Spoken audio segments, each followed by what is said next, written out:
Assalamualaikum warahmatullahi wabarakatuh. Welcome to my channel Gudang Pinjol. Apa kabar teman-teman semua?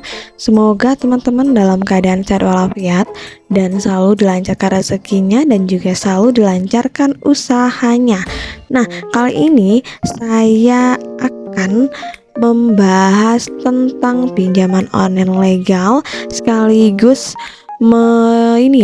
melis 100 daftar pinjaman online legal. Jadi teman-teman bisa lihat di video saya ini jenis pinjaman online legal yang bisa teman-teman gunakan.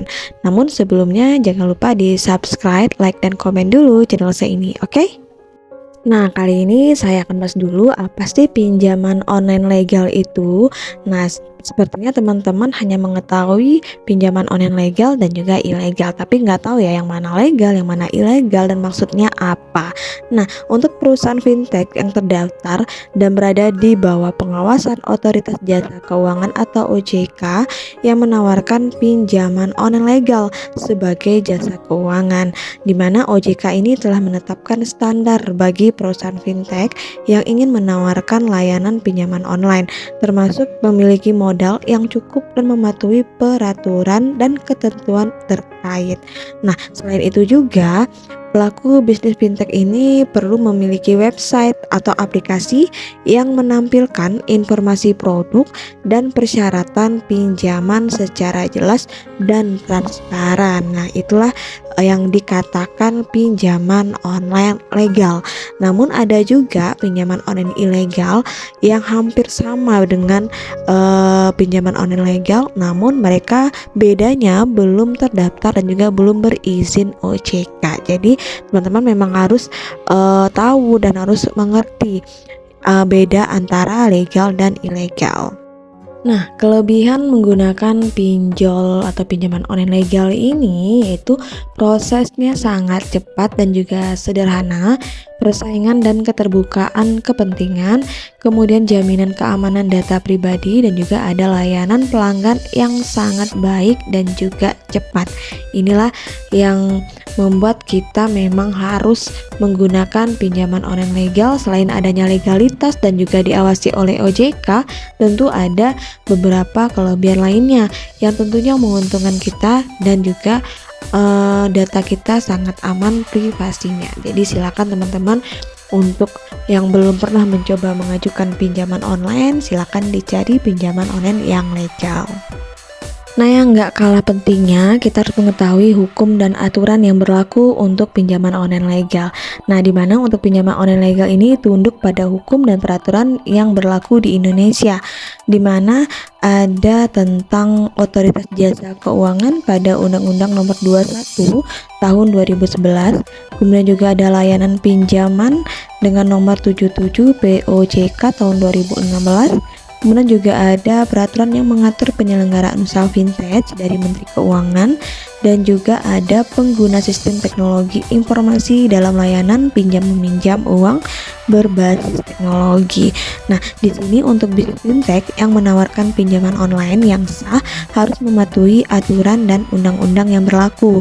Untuk bisnis fintech harus mempunyai kewajiban melindungi konsumen serta menawarkan layanan yang dapat diandalkan. Nah, kemudian yang harus teman-teman ketahui gimana risiko dan tantangan dalam menggunakan pinjaman online legal. Nah, meskipun ya pinjaman online legal memberikan banyak keuntungan, juga ada bahaya dan kesulitan yang harus diperhitungkan sebelum teman-teman mengambil pinjaman online.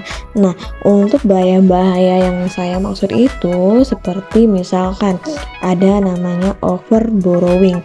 Artinya walaupun pinjaman online legal mempunyai suku bunga yang kompetitif dan terbuka, tetap penting untuk kita ketahui berapa banyak uang yang kita pinjam, berapa banyak bunga yang harus dibayar. Jadi jangan meminjam terlalu banyak atau membayar bunga yang berlebihan. Jadi silakan teman-teman cek lagi pinjaman online yang akan teman-teman ajukan apakah sudah legal, kemudian bunganya berapa, kemudian sudah transparansi atau tidak.